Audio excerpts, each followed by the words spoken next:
What's up everybody, thanks for tuning into the channel. In today's video we are going to be test riding the brand new 2021 Ducati Monster. I'm going to be doing my first impressions on a street test ride and then giving a breakdown of what I think of the bike, so let's get into it.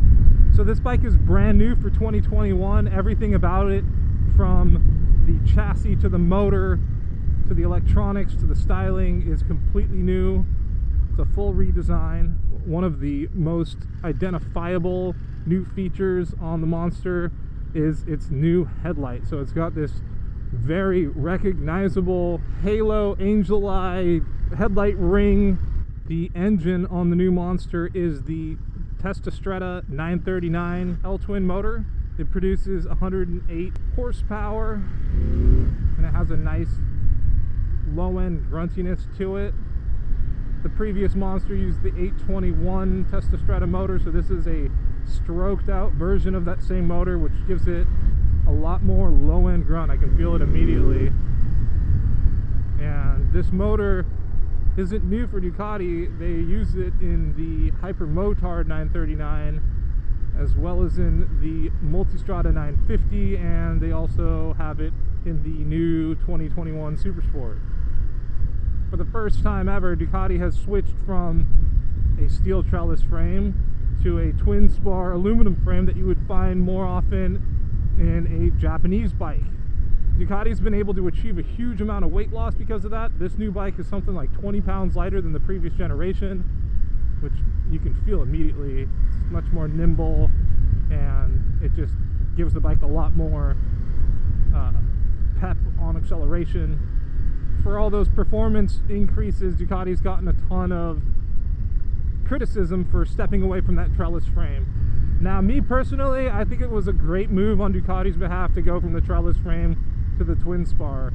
Obviously, you're getting a ton of weight savings, and from a performance standpoint, the aluminum frame is a lot more flex, so that's going to give the bike improved handling, especially mid-corner if you're dealing with bumps when the bike is leaned over. And so I think it's about time that they finally switched up to a more modern technology frame. The rider triangle is quite comfortable. The bars are a little bit closer to the rider, which makes your riding position a little bit more upright. The engine feels a lot narrower. The whole bike feels a lot narrower. So sitting on the bike, it's quite comfortable with your legs close. And also with the way the exhaust pipe's been routed, you don't get a lot of heat coming off of this engine, which was something that was more prevalent in the previous version. You've also got hydraulic Brembo front brake master cylinder and clutch. Very nice. Since this is the plus version of the Monster, you've got an electronic quick shifter for both upshifts, and then let's try the downshift. So you've got the auto blip feature with the downshift. Pretty nice. Let's take a look further into the display here. So the bike has 3 different riding modes you can choose from. You can have it in the sport mode, touring mode, or urban. And there are 3 different engine maps, one for each mode. For each riding mode you also have your traction control, ABS, wheelie control, and quick shifter settings, which are all adjustable. Super nice. I like that you've got a fuel gauge on here and a range meter. So what I'm noticing right now, I'm doing some city riding, which is stop and go, stop sign to stoplight, and I am immediately noticing how much smoother running this bike is and how much more comfortable it is because it doesn't have a lot of heat coming off the engine. So for use as like a city commuter bike, I think this is going to be one of the best options that Ducati has. So now we're jumping on the freeway for the first time, and since this is a naked bike, you don't have any sort of wind protection on the front end of the bike, so you're kind of out in the wind quite a bit, which is to be expected. The bike does feel really planted though, and with this upright riding position it would be super easy to rack up a bunch of miles going on longer rides. I'm going to switch riding modes and go from the sport ride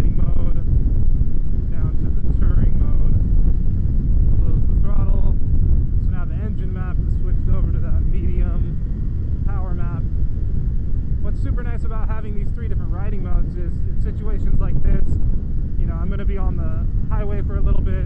I'm also dealing with my fuel light turning on, so I wanted to switch power modes so that the bike would be a bit smoother on power delivery and also a little bit more conservative on gas consumption. So it's nice to be able to just switch that on the fly. So we can try a hard acceleration test after this Jeep.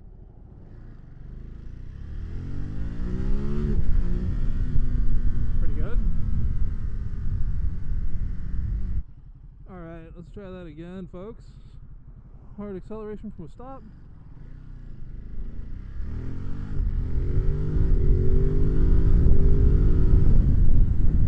That felt really good. I will say I'm really surprised by the engine sound on this bike. When I first fired it up, I thought it had a aftermarket exhaust. It might have gotten rid of the catalytic converter, but the stock pipe on this has a really nice sound.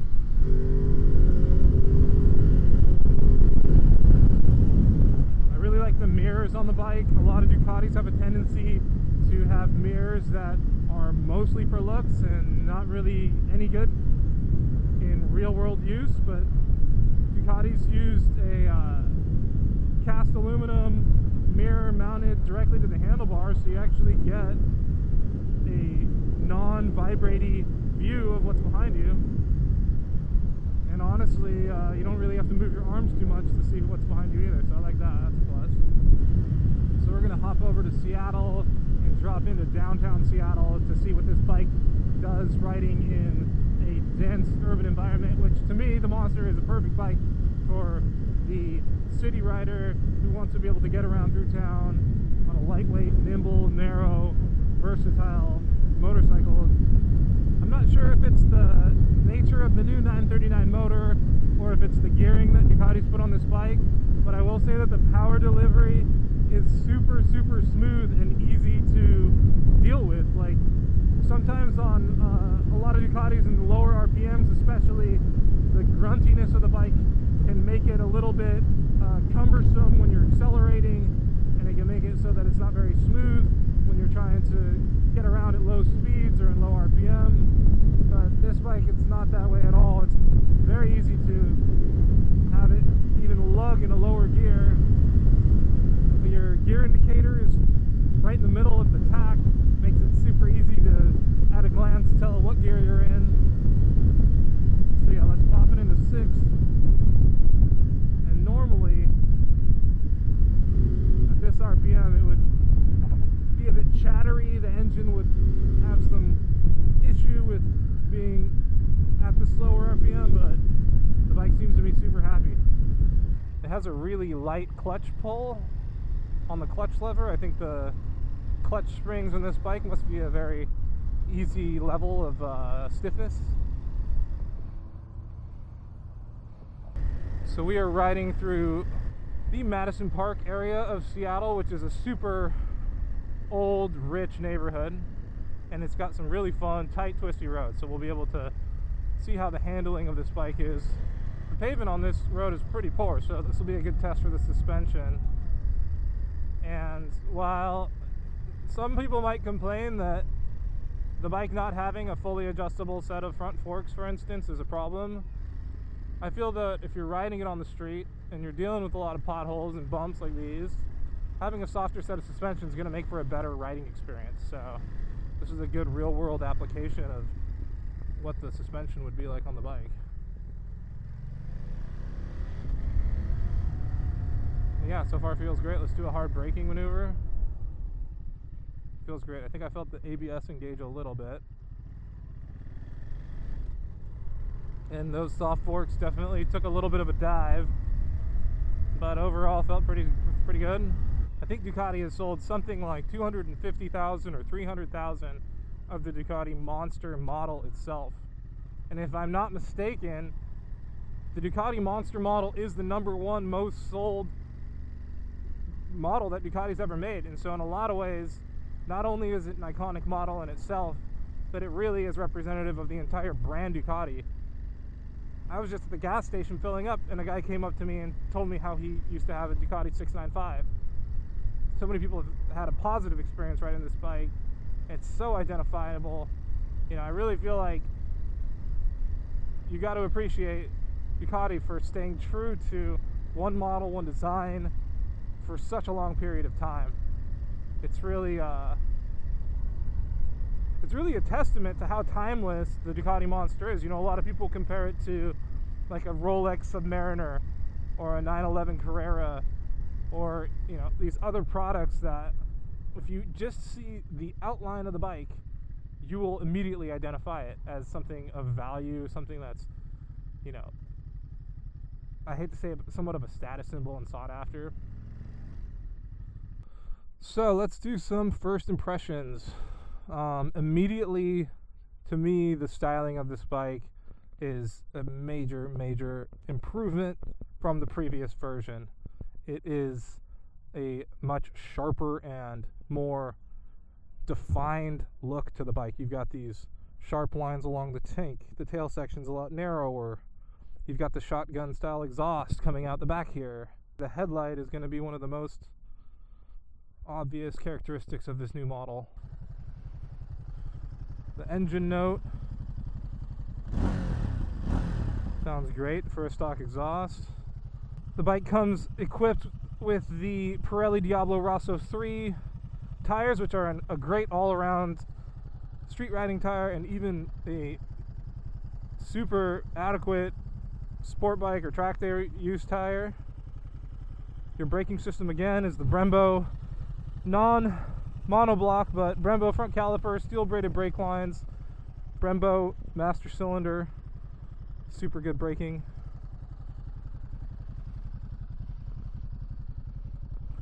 In the rear, you've got a preload adjustable rear shock.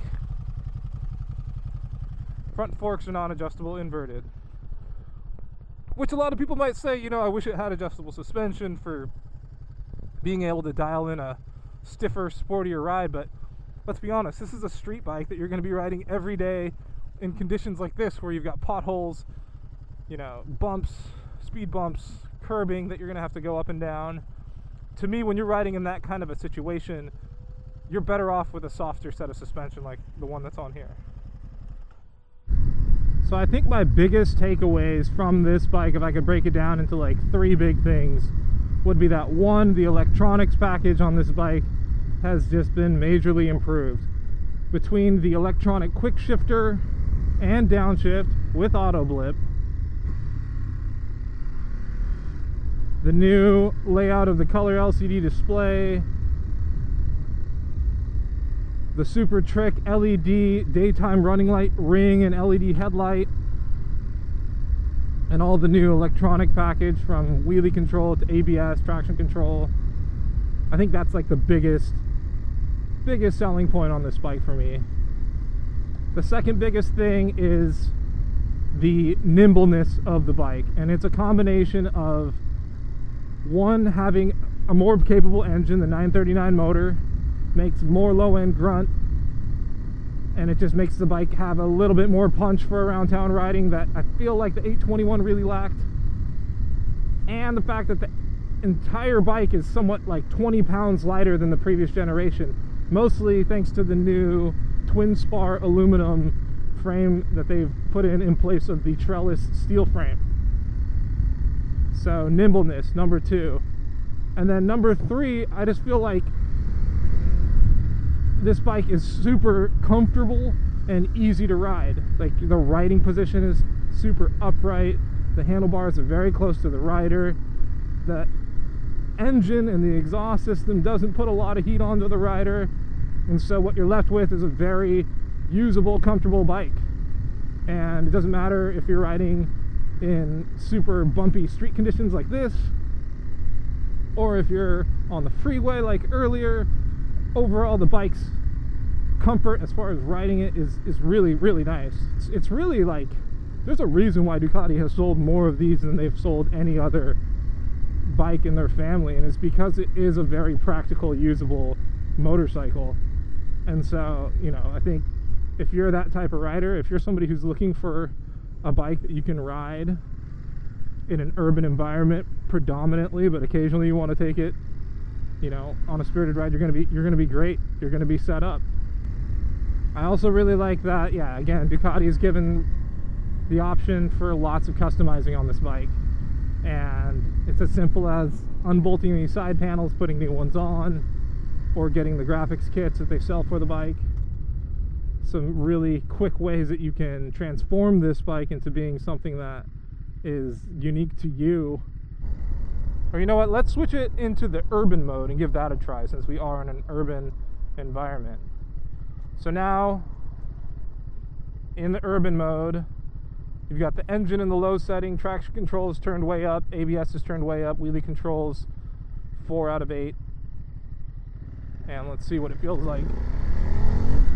Yeah, under hard acceleration, you can definitely notice that it's at a lower power level, which is going to be great for if you're riding in the rain, or if in a tight urban area, or if you're running low on gas and you want to switch it up, or if you just got the bike and you don't really understand the way it handles, you want to get used to the way the suspension feels, the brakes handle, the way it corners before the power. That's a great way to kind of ease your way into getting used to this new bike. But of course, we don't want that right now. We want to go ahead and switch it into the sport mode. There it is. Because we are jumping on the freeway here, and I'm going to want to give it a maximum beans test. So who should buy this bike? I feel like people who want to get onto a brand new Ducati, who want something that is not as sporty or as expensive, let's say, as a Panigale or a Super Sport, but something that still gives you all the electronics and a little bit more power than a Scrambler.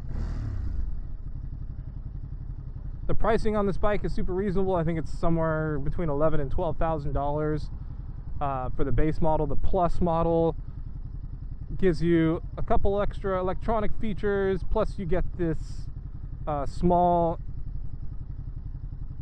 windscreen on the front and the seat cowl covering the passenger seat cover back here, which I think from a styling standpoint really makes the bike look a lot nicer.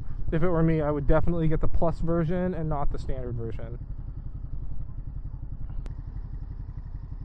So we're going to be jumping on the freeway here. We're going to give the bike a quick wheelie test.